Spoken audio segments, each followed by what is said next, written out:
Bonjour messieurs et dames, bienvenue à cette émission Droit à la parole. Droit à la parole est une émission qui a été conçue par votre site www.boulevardestar.com, une émission qui fera des débats politiques sur des sujets importants de notre communauté. En cette première édition de cette émission Droit à la parole, j'ai comme invité monsieur Lumumba Yoto, qui est président du CRC, Conseil des résistants congolais, et M. Fursi Mbungu, qui est observateur, membre de la communauté de la diaspora congolaise ici en RDC.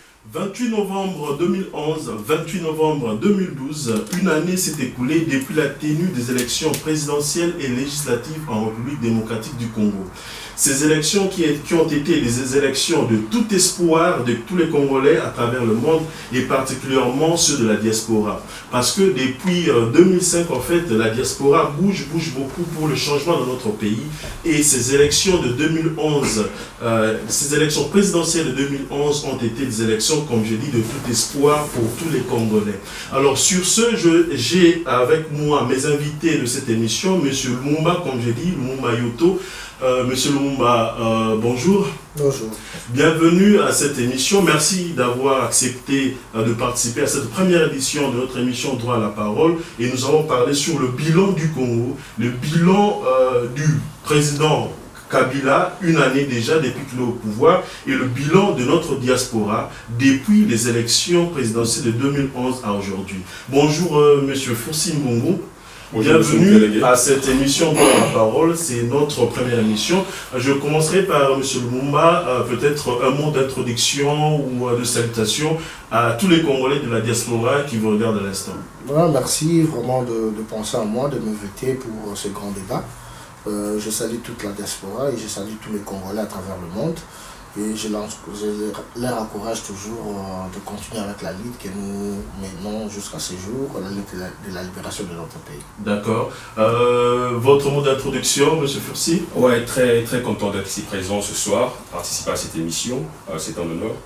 Et je voudrais juste saluer tout le monde qui nous suit en ce moment et que j'espère que tout le monde en tirera un petit... quelque chose de cette émission. Tout le monde tirera un petit quelque chose, comme tu as dit, un petit brin de vérité et d'espoir peut-être à travers cette émission.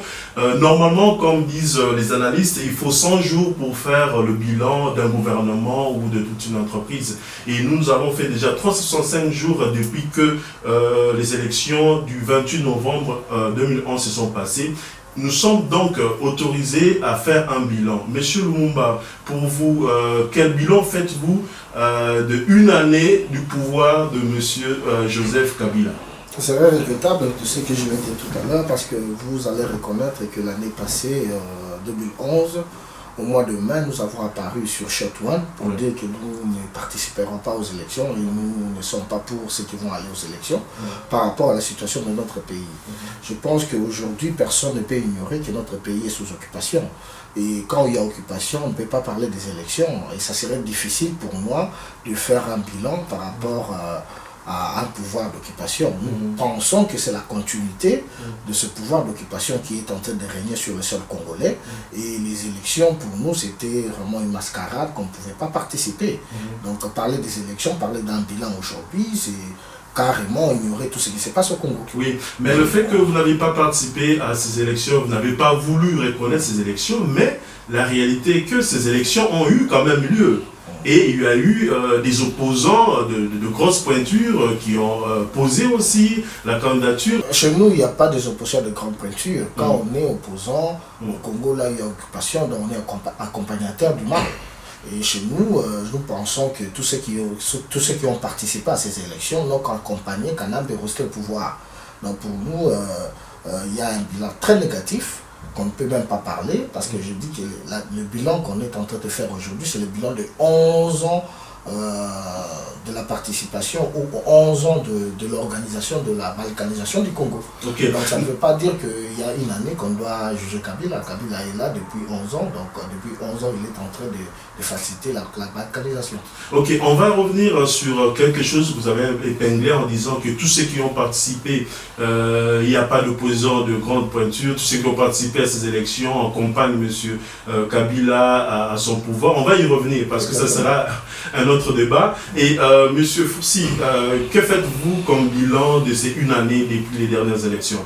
Moi, personnellement, en tant qu'observateur averti, parce que je suis quelqu'un qui suit de près la politique du monde, pas seulement du Congo, je dirais que pour un jeune de ma génération, c'est le bilan, je ne dirais pas que c'est positif, mais non plus négatif à 100%. Il y a quand même eu une avancée considérable dans l'esprit des Congolais, avant le 28 novembre 2011 jusqu'à aujourd'hui. Je crois qu'il y a beaucoup de choses ont évolué. Certains ne le reconnaissent pas. On est tous libres. C'est sur quel plan vous parlez de l'évolution? Je parlerai sur le plan politique, social, économique. Je parlerai sur le plan politique. Ouais. Les visages sont en train d'être démasqués, premièrement. On sait voir exactement les opérateurs politiques du Congo, qui ils sont réellement. Parce qu'on a toujours dit qu'il y a la mascarade, il y a toujours eu la mascarade en politique au Congo. Maintenant, on commence, les gens comme moi qui ne suis pas politicien, mais qui observent de loin, nous apprenons beaucoup. Et nous savons maintenant qui est qui. Ça vient, ça commence à venir. C'est ce que la jeunesse a besoin de ça, pour se créer des nouveaux leaders. Et puis, sur le plan économique, étant né et grandi, étudié au Congo, il y a des choses qu'on a appris à l'école, mais qui n'étaient pas pratiquées sous le régime de Mobutu. Maintenant, rien n'est parfait, il y a beaucoup à faire, beaucoup d'erreurs, mais au moins il y a une certaine évolution, telle que, je dirais, sur le plan macroéconomique. De 2010, personnellement j'ai vécu, je suis allé au Congo en 2010, je suis allé au Congo l'année passée, le taux de change est resté stable pendant ces 2 ans. Économiquement. Économiquement, il y a la misère, mais il faut commencer quelque part. Quand on arrive déjà à maîtriser la monnaie, nous connaissons tous le Congo. Nous venons du Congo, je suis né au Congo, j'ai grandi au Congo. Il y a une réalité, c'est qu'aucun gouvernement congolais n'a réussi à maîtriser la monnaie. Mais maintenant là, pendant les 2 dernières années, personnellement, j'ai vécu ça. C'est quand même quelque chose à féliciter. Je sais que quelque part, il y a un petit changement, mais il y a beaucoup à faire. Okay. Voilà, ça c'était votre point de vue et votre bilan du pouvoir de Kabila. Le pouvoir de Kabila, bien sûr, il y a, je dirais, il y a du négatif, il y a du positif. Je ne parle pas du pouvoir de Kabila, je parle du Congo et des institutions du Congo. Okay. Après les élections, mécontents. On parle du régime sous Kabila. Sous Kabila. Voilà. Donc les institutions en général sous Kabila comme chef d'État. Je dirais que les gens sont en train de faire un effort sur place au Congo. Je ne parle pas en tant que membre de la diaspora qui n'est pas en contact avec le pays, parce qu'il y en a beaucoup. Ça fait 10 ans, 15 ans qu'ils ne sont pas rentrés au pays.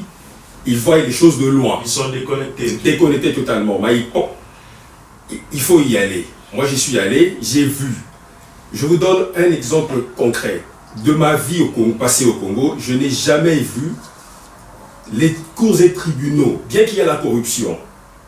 Ça existe. Les choses ne vont pas. Mais quand même, quelque part, ça commence à marcher. Vous allez au tribunal de paix de Matete. Les disputes entre voisins. J'ai fait le droit au Congo, j'ai fait le droit ici en Angleterre. Parlons du droit congolais. La loi prévoit le règlement des disputes parcellaires, autres, qui se réglaient dans la rue. J'ai vécu ça en tant que Quinois. Maintenant, vous sentez, tout ne se passe pas comme il faut, mais déjà la justice commence à jouer un rôle important dans la société. Moi, je crois que c'est un début. Alors il ne faut pas qu'on baisse les bras. Au contraire, il faut à partir de là pousser et aller de l'avant. Donc pour vous, c'est un début d'un état de droit. Puisque la justice commence à jouer son rôle, selon vous. La justice et à prendre place dans la société. La justice commence à jouer son rôle petit à petit. On est encore vraiment, on vient de loin. Mais je sens, je suis optimiste, je sens que déjà les choses bougent. Votre réaction, M. Lumumba? Merci, j'ai suivi tout ce que mon confrère venait de dire. Il faut écouter, moi je suis juriste, hein, j'ai appris le droit ici. Ça tombe bien alors. J'ai appris le droit ici, je suis juriste ici de East London University. Parler de disputes parcellaires au niveau des quartiers et par rapport à cela, vous considérez qu'il y a aujourd'hui un avancement. Moi, je ne sais pas quand est-ce que vous êtes rendu au Congo, mais il n'y a pas longtemps, il y a eu le procès Tchébéa. C'est ça les procès qu'on peut dire qu'il y a avancement. On ne peut pas parler de conflits parcellaires, de familles qui n'ont pas de moyens, qui vont à la justice, personne ne peut corrompre l'autre, la justice va dire son droit. Vous comprenez? Parce que les deux familles n'ont pas de moyens. Mais si c'était deux personnes qui se disputaient, et l'autre est ministre et l'autre un pauvre, vous allez voir comment la justice allait réagir. Donc ça, c'est pas du tout un avancement. Pour moi, comme je l'ai dit tout à l'heure, nous sommes dans un pays occupé, et pour les Congolais, aujourd'hui, je vois très mal. Vous parlez de 365 jours ou d'une année après, même avant une année, nous avons vu ce qui s'est passé de l'autre côté de l'Est. Qu'est-ce qui s'est passé il y a quelques jours? Je pense que c'était avant le 28. Hein. C'était avant le 28. Je pense qu'il y a eu ce que les autres ont appelé la prise de Goma. Donc vous voulez dire avant le 28 de cette année 2012. Exactement. Donc avant une année qu'on est en train de faire le bilan. Voilà. Donc il y a eu déjà ce qu'on a appelé la prise de Goma. Mais jamais il y a eu la prise de Goma, c'est ce que je vous ai dit. Quand on parle du retrait de ces militaires de la ville de Goma, où sont-ils partis? Ils sont partis en dehors de la République démocratique du Congo. Là ils sont partis, ce n'est pas le Congo. Et l'occupation, c'est quoi? C'est prendre la ville de Goma, qu'on va parler occupation, ou on va parler qu'ils ont pris la prise de Goma. Et là où ils sont maintenant, c'est pas le Congo. Donc, il y a des choses sérieuses qu'on doit parler, au lieu de parler d'un état de droit, et les pays étant occupés, c'est très difficile de parler d'un état de droit, ou de parler d'un bilan, comme je le disais tout à l'heure. Expliquez-nous quand même, quand vous dites que le Congo est un pays occupé, un pays sous occupation, vous voulez dire quoi par là? Non, je voulais dire que les gens sachent aujourd'hui. Quand vous dites que nous sommes sous occupation, ça veut dire quoi exactement? Exactement, ça veut dire que les institutions qui sont au Congo ne sont pas sous contrôle des Congolais. Aujourd'hui, les institutions sont infiltrées. Vous avez suivi je ne sais pas si vous avez suivi Francis Kalombo par le Rwandais, par des étrangers, c'est pas moi qui l'ai dit. Même le porte-parole, il a avoué que... Vous parlez de qui? De Mende, Lambert Mende. Il a parlé que notre armée est infiltrée. Infiltrée par qui? Par les Rwandais. Et nous l'avons dit, ça fait plus de 6 ans. Et comme je vous ai dit tout à l'heure, des institutions infiltrées, des institutions reconnues par des gens dont on peut faire confiance aujourd'hui, comme ministre je ne sais pas, presse ou information, des gens comme des parlementaires, des gens qui ont été élus, qui déclarent clairement, comme Francis Kalombo l'a déclaré dernièrement, que nos institutions, notre armée est infiltrée. Quand vous parlez de l'infiltration au niveau de l'État, et vous pensez qu'il n'y a pas longtemps qu'il y a eu des élections, et ces mêmes personnes étaient dans ces institutions, des institutions infiltrées. Mais comment on peut avoir des élections crédibles dans ces institutions? Quand on est infiltré, ça veut dire qu'on est sous occupation? Mais quand je parle de l'infiltration, je parle que ces institutions sont infiltrées parce qu'il y a des éléments étrangers au niveau des institutions et les contrôles des institutions sont dans le main des étrangers. C'est exactement ce qui s'est passé avec la Belgique. Quand il y a eu l'occupation de la Belgique, avant 60, les institutions étaient infiltrées. Nous avions des administrateurs congolais, mais sous commandement de Blancs, sous commandement de Belges. C'est la même chose ce qui se passe aujourd'hui. Nous avons des Congolais que vous voyez des Congolais, mais en réalité, ceux qui dirigent le Congo aujourd'hui, ce ne sont pas des Congolais. Vous avez vu, nous avons parlé, il y a avant, moi je ne veux pas dire que la prise de Goma, avant ce qui s'est passé, l'aventurisme qui s'est passé la semaine dernière, vous avez vu avant cela, l'ONU, la République démocratique du Congo, je parle du gouvernement de l'occupation, avait déclaré clairement que non, le Rwanda était derrière tout ce qui se passe à l'Est. Même le rapport de l'ONU l'a stipulé clairement. Mais qu'est-ce que nous avons vu par rapport à la déclaration conjointe de soi-disant 3 présidents? Je considère le président du Rwanda et du Ouganda, mais je ne considère pas celui de mon pays, parce qu'il n'est pas président, parce que vous savez tout ce qui s'est passé. Donc qu'est-ce qu'il y a eu? Vous avez suivi la déclaration? On a carrément mis à côté le Rwanda. Ça devenait un problème congolo-congolais. Et c'est ce que le Kagame voulait. Vous comprenez? Donc Kagame est en train de contrôler notre pays, est en train de contrôler les institutions, parce qu'il a mis ses pions. Avant, quand on était en Sun City, vous savez que les accords de Sun City, la RCD, qui avait signé les accords de Sun City, c'était Onosumba. Mais qui avait dirigé l'M+4? C'était Roubaix. Mais aujourd'hui, est-ce que nous voyons encore des marionnettes? Comme c'était dans le temps. Onosumba était de la RCD Goma qui est... Exactement, il était de la RCD, d'ailleurs c'est lui qui avait signé les accords.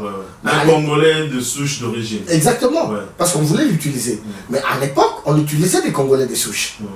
Des Onosumba, des Zaïd Ngoma, Mende a été utilisé, plusieurs. Mais aujourd'hui, nous avons vu qui ont signé les déclarations. Nous avons vu Sultan Makenga, nous avont vu le chef politique du MLC, du M23. Ce sont purement des Rwandais. Alors, on va y revenir. Fursi, vous avez quelque chose à dire ou à contredire avant qu'on passe à un autre point très important aussi? Non, tout ce que moi je dirais, c'est je ne voudrais pas me plonger dans le débat des termes.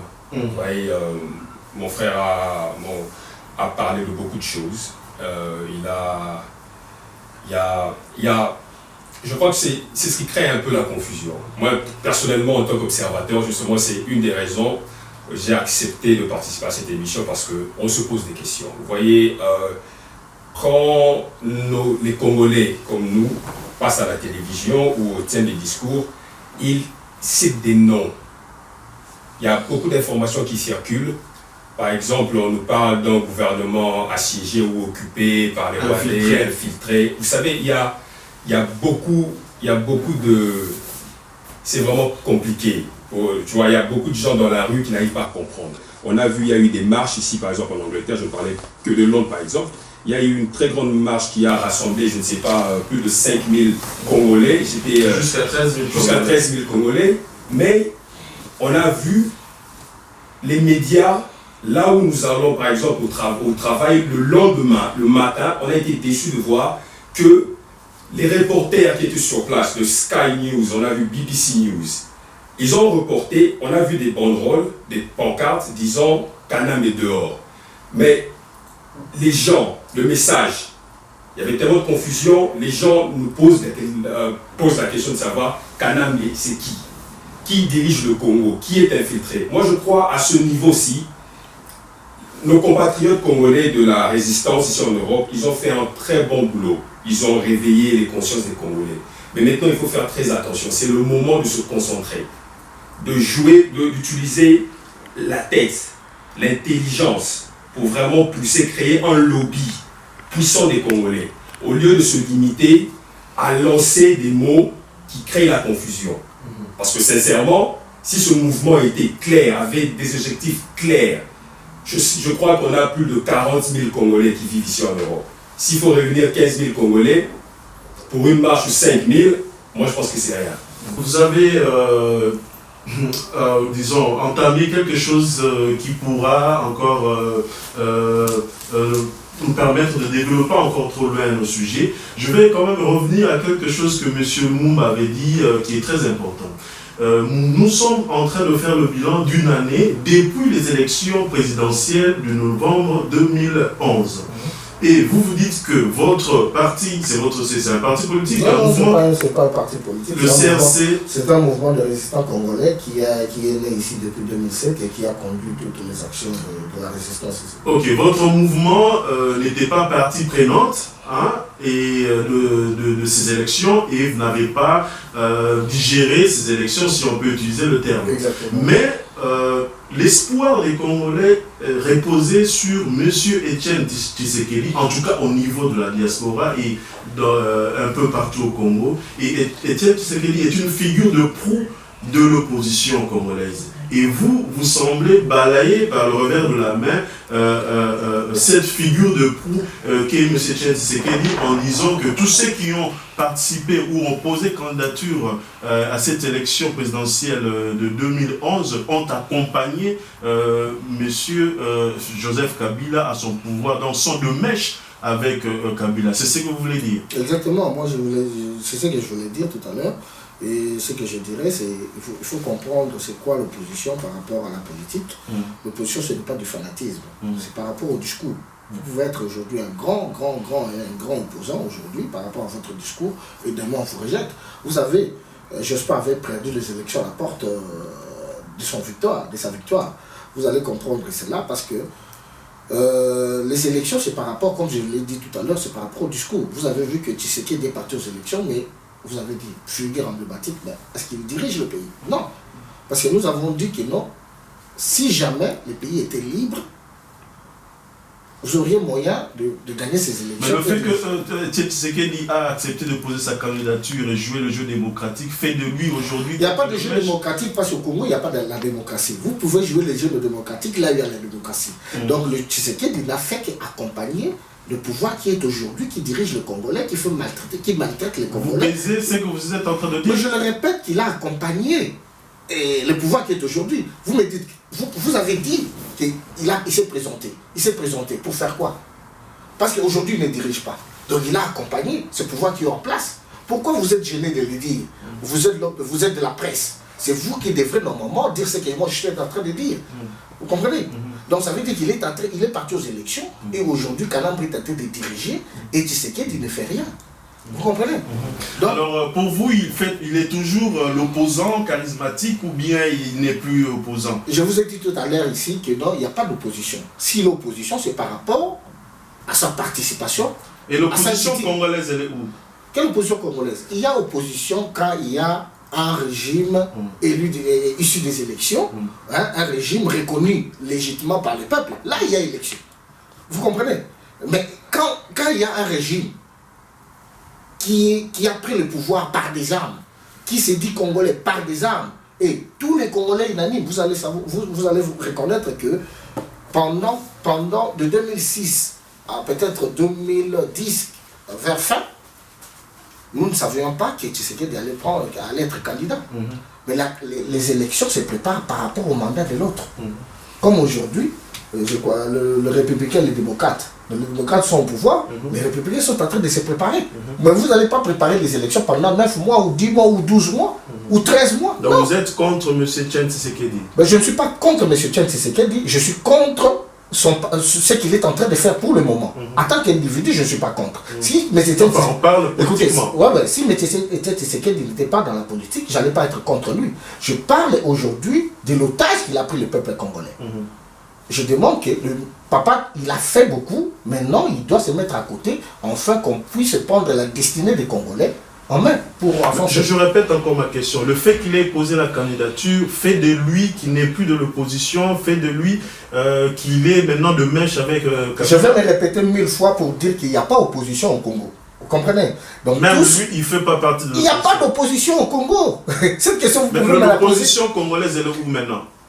L'opposition congolaise est là pour accompagner Kanambe au pouvoir et tout ce qu'il est en train de faire. Les opposants congolais maintenant sont où? Dans la diaspora? Non, nous ne sommes pas opposants, nous sommes résistants par rapport à ces régimes. Nous ne sommes pas opposants, nous allons nous opposer par rapport à quoi? Nous sommes résistants par rapport à ces régimes. Et tout ce qui s'est dit opposant, moi je dis carrément, ils sont en train d'accompagner ce pouvoir. Vous comprenez?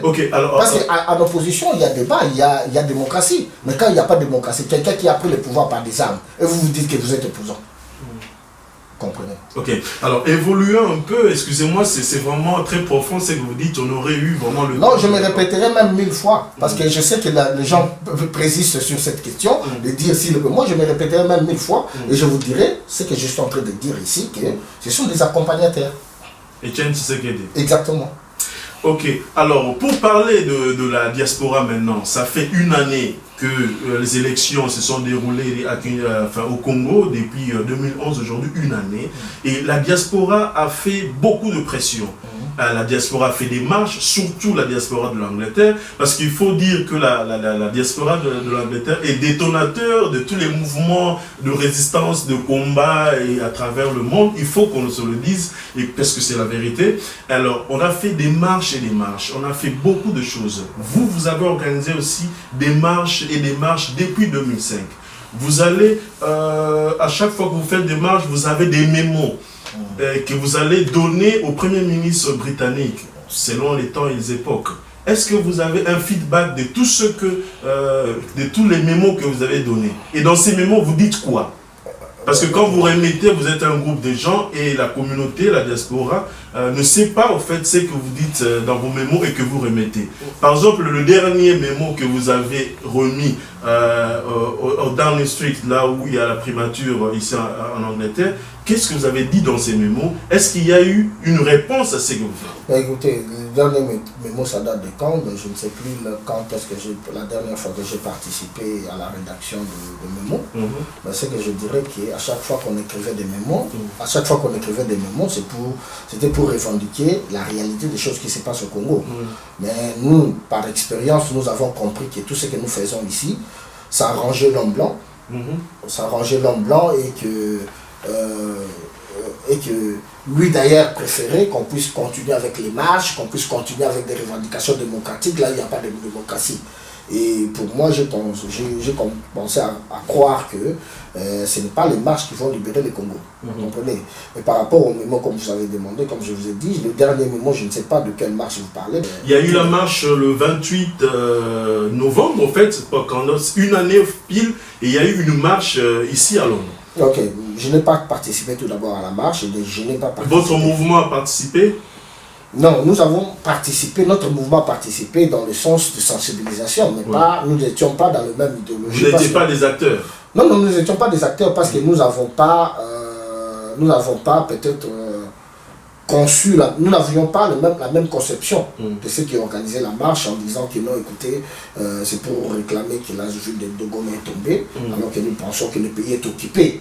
Et un pays occupé ne peut pas avoir une ville tombée par les mêmes personnes qui occupent la ville.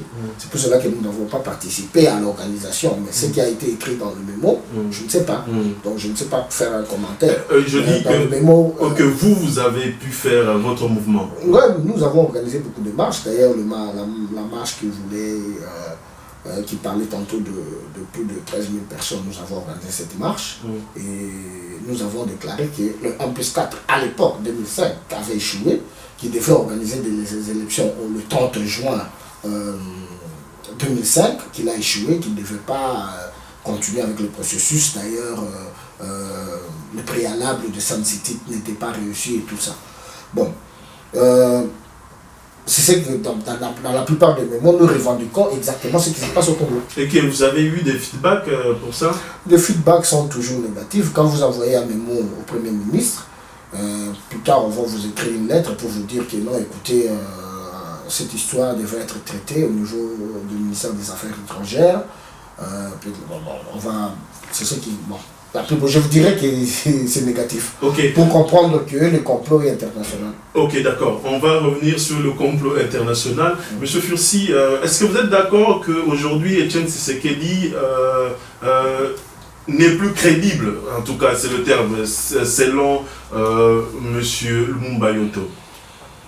Moi, personnellement, je suis de l'avis de Monsieur Lumumba, dans le sens que Monsieur Tshisekedi n'est pas crédible comme opposant, mais n'est plus ou n'est pas? N'est pas, je dirais n'est pas. Pour une fois, vous êtes d'accord sur une chose. Oui, je n'ai jamais supporté la candidature de M. Tshisekedi à la présidence de la République.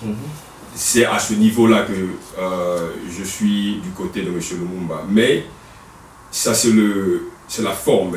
Dans le fond, la raison, c'est que à l'époque, il y a eu beaucoup de débats. Je me rappelle, nous parlions avec d'autres observateurs, d'autres activistes politiques, ici même à Londres et ailleurs, d'un besoin d'un nouveau leadership. un nouveau leadership. Nous avions beaucoup acclamé ce mouvement, ce réveil patriotique de la part de la diaspora dont je fais partie. Mais il y a beaucoup de choses je crois qu'il y a eu un problème de stratégie. Donc, pour moi, on aurait dû chercher à M. Lumumba et les autres camarades de la CAC auraient pu nous sortir des jeunes Congolais. Quand on dit jeunes, on ne parle pas des jeunes, non, des jeunes Congolais forts, avec une tête bien fournie, avec un charisme pour pouvoir mener ce mouvement.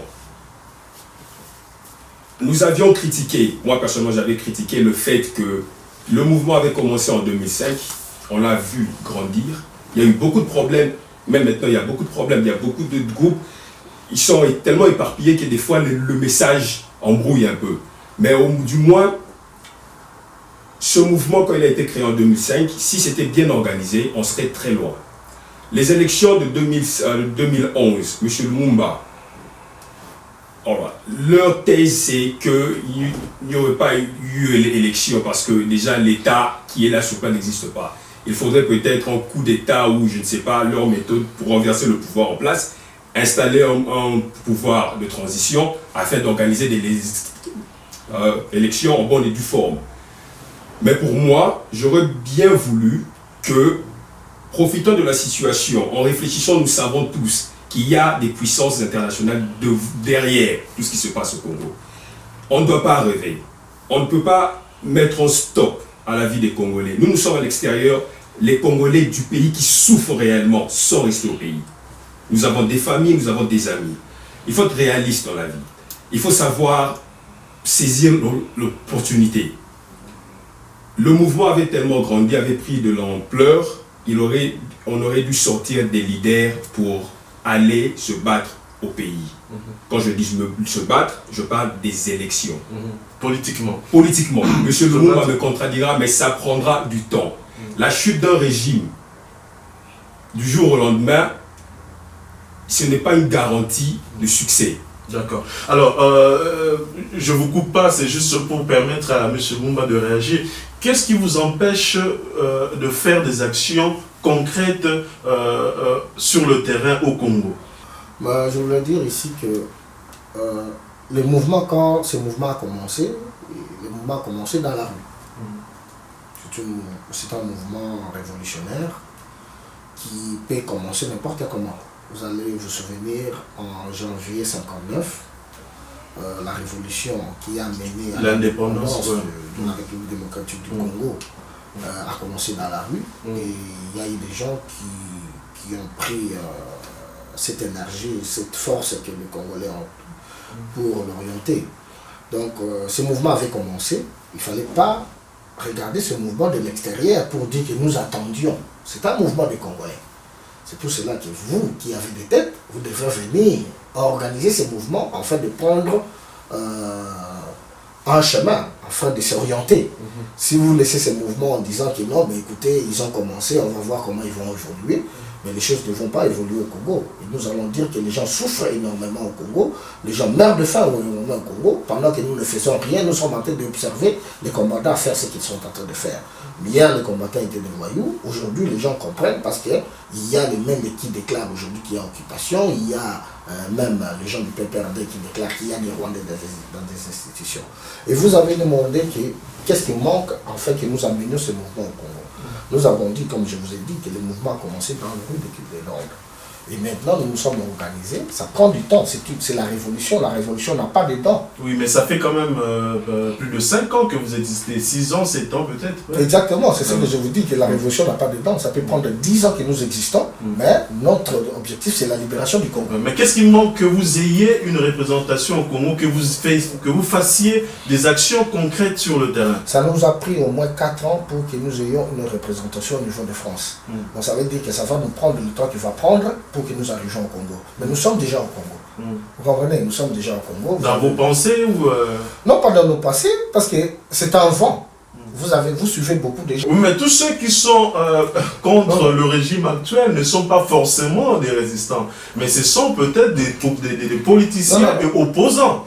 Ils ne sont pas forcément des combattants. J'arrive. Ouais. Quand les gens parlent, quand les gens se disent opposants, mais qu'ils ont le même discours que nous, qu'ils ont mis ça en Rwanda, dans quel opposant vous êtes? Parce que c'est nous qui disons qu'il faut que vous ici en Rwanda. Et vous prenez le même discours que le résistant et vous vous dites opposant. Donc vous ne comprenez pas les choses. Vous comprenez? Donc ça veut dire que moi je ne vais pas citer des gens ici parce que vous comprenez tout ce que nous faisons. Les gens qui sont sur terrain ont des risques. Nous vous disons que nous évoluons déjà sur terrain et nous avançons au fur et à mesure. Nous ne pouvons pas tout dire ici parce que les gens qui sont sur terrain sont dans le risque. Donc nous disons que nous sommes déjà sur terrain. Ok, alors il y a une grande question quand même. Ça fait depuis un bon moment que ce mouvement de résistance, ce mouvement de combat est en train d'être véhiculé et même propagé à travers le monde. On a des combattants, des résistants même au niveau de l'Asie maintenant, en Corée et un peu partout, en Océanie. Donc, vous comprenez que c'est un vent. Hein? Oui, c'est un vent. Mais un vent malheureusement qui manque de leaders. Aujourd'hui, si on revenait à dire que, ok, voilà, on a entendu beaucoup les bruits que vous faites, donnez-nous maintenant des gens qui pourront vous représenter. Qu'est-ce que vous allez dire? Qui vont nous demander à donner des gens qui vont nous représenter? Mais les négociations se font par-ci par-là.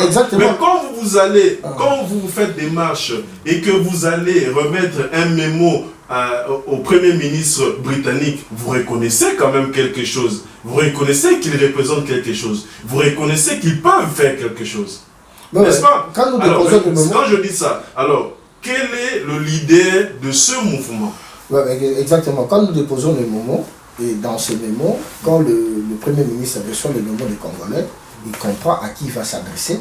Et dans ces mémos, et stratégiquement, vous allez comprendre ici qu'il y a deux ans ou une année, et même il y a plus beaucoup de gens, même au niveau du pays, qui demandaient siège de la Zarapi, qui est le leader. Et stratégiquement, comme nous avions compris qu'ils ont toujours l'habitude d'acheter des leaders, nous avons fait une autre stratégie. Et nous travaillons dans cette stratégie qui marche bien. Et maintenant, s'il faut qu'il y ait... On ne peut pas nous demander qui est votre leader pour qu'on puisse le prendre pour aller négocier. Non, moi je parle de la diaspora en général. Je ne parle pas du CRC. Parce que au sein même de la communauté de la diaspora, ici en Angleterre, nous sommes divisés. Vous avez le CRC, vous avez... d'autres groupes, vous pouvez me rappeler les noms? Il y a CRC, il y a Diaspora, il y a... Ouais, il y a beaucoup de mouvements de combat ici même en Angleterre. Quand vous prenez la parole au nom des Congolais. Et pourtant, vous représentez le CRC. Parce que les autres Congolais sont aussi dans d'autres groupes, n'est-ce pas? Sont aussi dans d'autres organisations. Alors, quand est-ce que vous allez nous présenter quelqu'un qui pourrait parler au nom de toute la diaspora? Nos parents qui sont partis aux tables rondes à Bruxelles, qui étaient les leaders? Comment s'appelaient ces groupes? Ils se sont organisés dans l'intérêt du Congo. C'est ce que nous faisons aujourd'hui. Nous nous organisons dans l'intérêt du Congo. Et vous avez vu, il y a eu dernièrement un grand meeting des Congolais de la diaspora, de combattants, en France. Plusieurs groupes ont participé. Ce n'est pas que nous n'avons pas quelqu'un qu'on peut mettre devant. Mais stratégiquement, nous travaillons dans ces sortes. Ou bien il n'y en a pas. Comment il n'y en a pas? Stratégie. Comment il n'y en a pas? Comment il n'y en a pas? Par exemple, le Cameroun, qui est leader de conservateurs aujourd'hui, ou Edmund Band de Leba, ce ne sont pas les meilleurs de ces partis. Mais, quand ils voulaient s'organiser, ils ont trouvé quelqu'un à mettre devant. Vous allez comprendre ça. Donc c'est la même chose avec nous. Et stratégiquement, nous avions compris que à chaque fois qu'il y a une tête devant, on cherche à racheter. Qui peut aujourd'hui engager la diaspora? Qui? Je ne peux pas le dire par hasard comme ça. Je ne peux pas le dire. Au moment opportun, quand on voudra chercher qui peut engager la diaspora, on va le trouver. Pour vous, le moment opportun, c'est quand? Ça fait 5 ans, 6 ans, ça dépend de la stratégie de la résistance. Ça ne dépend pas de moi. Moi, je ne peux pas dire. Non, je parle de vous en tant que CRC. Exactement, pour vous, le moment opportun, c'est quand? C'est ce que j'ai dit. Donc la diaspora a des occasions qui se racontent, qui font des réunions. Je vous ai parlé du dernier réunion qui s'est tenu en France. Donc, au moment opportun, ils vont dire que regardez la stratégie qu'on va marcher. Il y a tout un programme. Il y a eu un gouvernement où, parallèlement, sur Internet, des noms cités et tout ça, vous adhérez à ce gouvernement de la diaspora, au Parlement de la diaspora, les députés de la diaspora? Non, je pense que celui qui avait initié le Parlement de la diaspora, moi j'ai trouvé son idée géniale, mais je pense que peut-être qu'il n'avait pas vraiment consulté les Congolais afin de faire quelque chose de bon. Et puis, en disant qu'ils ont fait, ils ont conçu ce diaspora pour appuyer les élections de 2011. Ça, c'est aberrant. Vous comprenez? Nous disons qu'il ne pouvait pas avoir des élections en 2011 parce que les pays étaient occupés, et c'est là où on se met en contradiction avec eux. Entre parenthèses,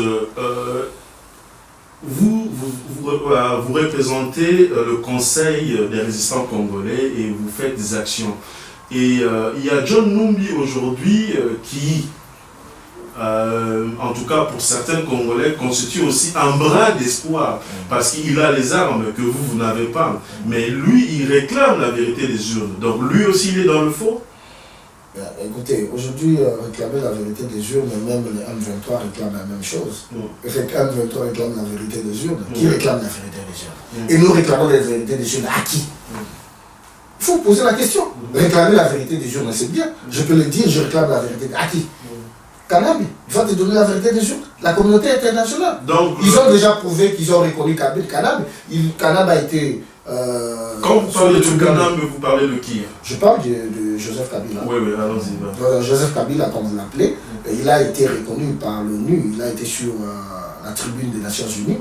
Donc ça veut dire donc même John Tshibang, il fait un combat en vain. Non, mais je dirais aujourd'hui, écoutez, moi, pour le CRC, la seule libération du Congo ne viendra que par le soulèvement populaire. Ça sera peut-être le dernier volet que nous aurons à terminer ce débat. Alors Fursi, votre réaction par rapport à tout ce qui vient de se dire? Je ne voudrais pas vous êtes trop réservé aujourd'hui. Me constituer en critique de M. Lumumba. Mais ce que moi je dirais, c'est juste un message. C'est pour que ceux qui nous suivent comprennent. Il y a un problème. Ça fait 7 ans que nos compatriotes se sont lancés dans un combat. Selon moi, le bilan est négatif. Pourquoi? Parce qu'il y a un manque de stratégie. Ok? Ça, c'est moi. Le soulèvement, oui, on a soulevé le point de... Manque de stratégie ou bien manque de résultat? Manque de stratégie au départ, parce que quand on lance un mouvement, il y a une stratégie en place. On se dit, on attaque la cible d'abord. On ne comprend pas très bien. À l'époque, quand ils ont commencé, on parlait de 8 millions de morts. Il y a eu une marche, une très grande marche à Londres. Il y a eu des pancartes. Au lieu de se concentrer sur la fin de la crise à l'Est, nous sommes là maintenant, on parle encore de la crise à l'Est. Donc ça va continuer. Il faut mettre fin à cela. Il y a eu une grande marche, je crois que c'était il y a 2 ou 3 ans passés. Il y a eu des pancartes, il y avait confusion. 8 millions de morts, il y en a qui disaient « Allons à la pouvoir ». Vous comprenez? Kanambe dégage. Il y avait tellement de messages qui créaient la confusion. Moi, personnellement, en observateur, encore une fois, je ne comprenais rien. Mon problème, c'est, je dirais encore une fois, c'est un problème de stratégie, de cible à viser et de leadership. Il faut être clair. Si le CRC va se constituer en parti politique, ils doivent se déclarer. Je suis sûr qu'il y a beaucoup de jeunes Congolais qui seront prêts à adhérer. L'UDPS, pendant des années, s'est raflé la majorité des jeunes combattants depuis Kinshasa, depuis les années 90. On l'a vu. Je crois qu'il est temps, on a vu qu'il y a eu beaucoup d'erreurs au niveau de l'UDPS. Il est temps que quelqu'un d'autre prenne la relève. Le pays n'attendra pas. Mon compatriote parle de ça prendra le temps que ça prendra. Soulèvement populaire, oui. Mais les choses, la vie continue au Congo. Et même ici à la diaspora. Donc pour moi, c'est question juste de se mettre sur une même table. Et puis il y a division dans la communauté. On ne sait pas qui dit quoi. Il faut rassembler tout le monde. Savoir ce qu'on veut. Les objectifs à atteindre sont lesquels. C'est de là que peut-être les choses avanceront. Ok, nous remettons la parole à M. Lumumba qui sera aussi sa conclusion, je crois, peut-être. Oui. Peut-être pas la conclusion, je vais tout d'abord réagir par rapport à ce qu'il venait de dire, mon compatriote. Tout d'abord, il n'y a pas de crise seulement à l'Est. À l'époque, nous parlions de crise à l'Est, mais aujourd'hui, nous parlons de l'occupation sur le territoire. Tout le territoire congolais est occupé aujourd'hui. Et par rapport au PACAT, vous ne pouvez, personne, même les Anglais ici ne peuvent pas contrôler une marche organisée dont il y a plus de 10 000 personnes, 5 000 personnes. Chacun amène son PACAT, chacun écrit ce qu'il veut. Vous comprenez? Mais nous savons ce que nous voulions. J'ai participé à beaucoup de marches organisées par les Anglais, quand les Anglais demandaient la sortie des militaires anglais en Irak. Ouais. Donc chacun amenait sa pancarte et il écrivait ce qu'il voulait. Vous comprenez? Donc je ne pense pas qu'il y ait les messages. Votre bilan d'une année est-il positif? S'il est positif, avec quel résultat? Une année ou 7 ans? Non, 7 ans, oui, même moment. Notre sujet aujourd'hui, c'était de 2011 à 2012. Okay. Notre bilan est positif. Et positif avec quel par rapport à notre calendrier. Ouais. Nous avons dit que nous allons sensibiliser les Congolais de Londres. Et après, nous allons passer au niveau de l'Europe. Et après... Qu'est-ce que vous avez déjà fait de concret qui peut positiver votre bilan? Mais moi, je ne sais pas. Il faut demander aux Congolais de Londres Non, mais vous êtes le président de... Tout d'abord, nous avons dit tout d'abord, on va arrêter la musique et on va arrêter les distractions. Pas la musique, seulement les distractions. Et nous avons réussi. Notre combat, il est politique ou bien culturel? Non. Quand le pays est occupé, c'est dans tous les niveaux. Que ce soit culturel, économique et partout. Le CRC s'est transformé en parti politique, je ne pense pas que c'est le moment. C'est vrai que les jeunes aujourd'hui ne se retrouvent plus par rapport à leur engagement à l'UDPS et ils ne voient pas là où aller. Mais aujourd'hui, le CRC a une autre vision par rapport à la situation du pays. Le CRC pense que le pays est occupé et quand il y a occupation, on ne peut pas avoir un parti politique. Les Congolais doivent se mettre ensemble. C'est ce que nous devions normalement faire ici en Grande-Bretagne. Nous mettre ensemble afin d'avoir une structure forte qui pourra entraîner les autres qui sont partout dans le monde ou les autres Congolais qui sont partout dans le monde afin d'avoir un lobby très fort pour changer les choses au Congo.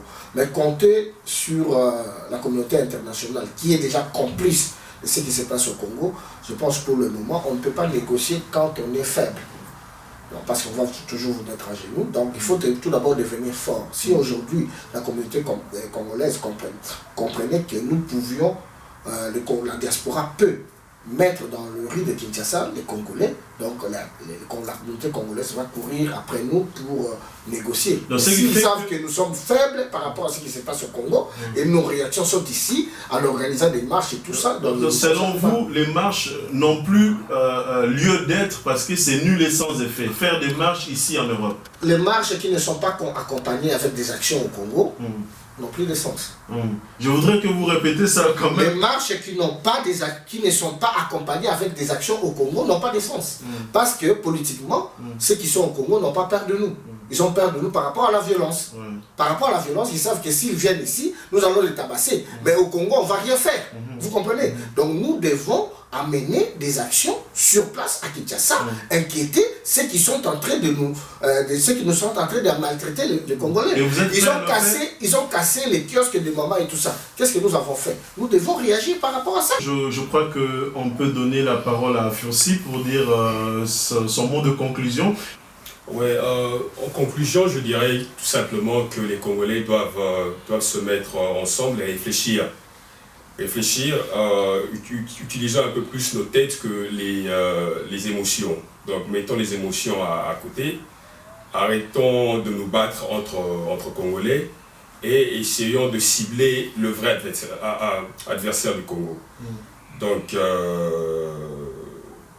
je crois que si nous nous concentrons, nous mettons ensemble avec l'amour et le patriotisme surtout, je crois que nous arriverons à développer notre cher pays, le Congo. Une année, bilan positif, négatif? Bilan, nous sommes dans la bonne voie. D'accord, merci. Monsieur Lumumba, votre mot de la fin, votre conclusion en fait? Ok, encore une fois, je vous remercie de m'avoir invité. Et aux Congolais, je dirais que, écoutez, une année de sommeil, c'est trop. C'est trop pour un bébé. Quand vous mettez votre bébé au lit, et déjà c'est plus de 8 heures qu'il dort, vous vous inquiétez. Et nous sommes endormis pendant une année. Et vraiment, c'est trop, c'est trop, c'est trop. Et nous demandons aux Congolais de s'élever et de prendre leur destinée en main. Papa Tshisekedi a fait ce qu'il a fait. Et aujourd'hui, je pense qu'il peut se mettre à côté et que nous allons prendre le relève. Nous sommes assez grands parce que, d'ailleurs, il a toujours dit que vous devez vous prendre en charge. Et ça veut dire que non, il ne peut plus nous prendre en charge. Quand vous dites à votre enfant de se prendre en charge, donc vous ne pouvez plus le prendre en charge. Si vous pouvez le prendre votre fils en charge, vous ne le direz jamais de se prendre en charge. Et un président élu ne demande jamais à ses électeurs de se prendre en charge. Parce que nous vous avons donné confiance. Nous vous avons donné confiance de 4 ans, de nous sécuriser, de nous amener à manger, de nous donner le transport. Et nous avons raté tout ça. Et moi, je pense que c'est le moment que le Congolais puisse, surtout nous, la jeunesse. Aujourd'hui, nous nous battons avec nos vieux de 50, 60 ans, parce qu'eux, ils n'ont rien trouvé. Les grands, le papa ne l'ont rien laissé pour eux. Et maintenant, nous nous battons avec eux, nous risquons de nous battre avec nos enfants. C'est maintenant qu'on doit prendre notre destinée en main et nous ne reculons pas. Le combat avait déjà commencé et nous devons avancer pour avoir la libération de notre Congo. Le combat de la libération n'a pas de dents. Peu importe le temps, nous allons libérer le Congo. Merci. Mesdames et messieurs, nous sommes arrivés malheureusement à la fin de cette émission qui était consacrée au bilan depuis les dernières élections présidentielles au novembre 2011 au novembre 2012. Une année du bilan que nous avons pu faire avec mes invités. Alors, le prochain numéro de cette émission Droit à la parole, mais à tous ceux qui veulent participer à cette émission, ils peuvent nous écrire à notre adresse email ou à nous appeler à notre numéro de téléphone pour prendre contact avec nous. Et nous allons aussi débattre sur quelque chose, si notre combat est politique ou culturel. La décision des combattants et résistants de stopper la musique. Quel est le bilan? Nous sommes à l'heure du bilan. Quel est le bilan de cette décision? Qu'est-ce que cette décision a amené à la communauté? Donc, voilà de quoi nous allons parler la semaine prochaine à cette émission Droit à la parole. Merci d'avoir suivi cette émission. C'est une émission de débat politique et un débat intellectuel. Et nous invitons à tous ceux qui ont quelque chose à dire pour édifier la communauté, édifier le peuple congolais, de nous contacter. C'est droit à la parole. Vous avez droit à la parole de dire vos pensées constructives pour le pays. Merci, c'était Popol Mukelenge à la présentation et Paco à la réalisation et à l'assistance de notre demoiselle Martinez Milamboué. Bienvenue encore une fois sur ce site www.gouvernedestar.com. Continuez à nous faire confiance et nous serons là pour vous faire plaisir. Merci de nous avoir suivis et à la prochaine.